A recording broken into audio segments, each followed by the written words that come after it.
been taking the gospel to the streets of New York for years, but now the need is greater than ever. Recently, Scott returned to this city, and here's what he discovered. In the wake of the September 11th attacks, a flood of relief resources poured into New York City for the victims and their families. Many of the long-term effects of that terrifying day are seen on the streets of all 5 boroughs of the city. In human terms, the devastation is as real as ground zero. I spent a day in the Bronx with New York City Relief and their new bus financed by Operation Blessing to investigate what is taking place. Basically, we've seen increased needs both spiritually and physically since 9/11, and we did a survey in November to kind of talk to people out here and see how it impacts them, because our theory was that it impacted all 5 boroughs in New York City. And what we found was 57% of the people we talked to said that they were praying more since 9/11. Like 40%, and I can give you the statistics, said they were reading their Bible more. We found that 20% said they knew somebody, a family member or a friend or somebody that was killed in the attack.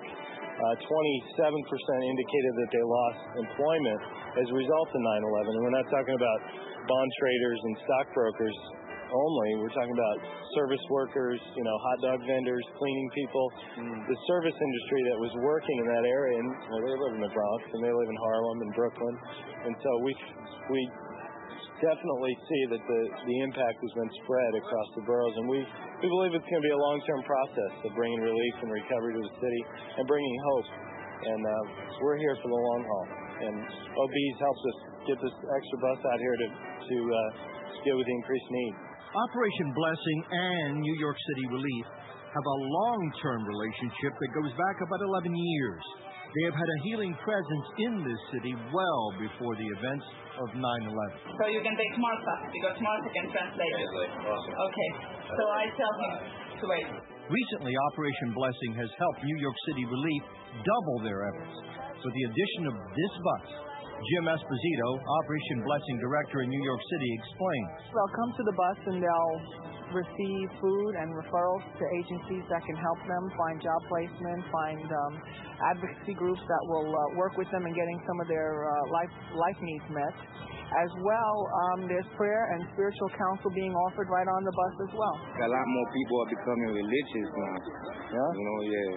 So, because they see that there's somebody out there who cares, they're giving them a helping hand. And, in America, you can't really suffer. There's too many caring people out there, and I believe it do have something to do with God. It do have something to do very much with Him. It's not luck. It's not luck. It is God. Trust me. And what we're trying to do is build relationships with people, and so we can share the gospel and speak into their lives and bring hope. And a lot of times people will come out here for weeks and not do anything but stand by the fence there and drink their soup and eat the bread, and one of our volunteers or staff members will talk to them. And, one day they'll come up and say, you know what, I need God. I'm sick of living the way I am. I'm sick and tired of being sick and tired, and that's when we can really get involved and help whatever way we can. Does it make a difference in the community, even in high-needs areas like the Bronx? I put the question to the streets. A lot of people look forward to coming Tuesdays here. Why? For prayer. For prayer? Food. Yeah. For all type of that's information on shelter, everything, clothing, everything. I especially got a lot out of this program. It amazes me that these people, because there's no red tape behind it, can get more done than our city can do for the same people.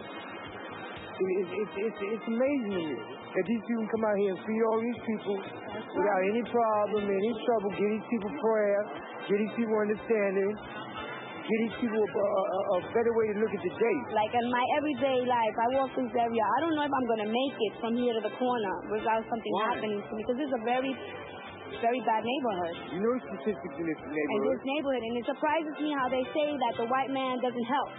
Well, I'm here to say you guys come here, and y'all guys help, and we appreciate it. Okay? All in the name of the Lord. All in the name of Jesus Christ. That's all that matters. Because through Him we are nothing, and we will be nothing.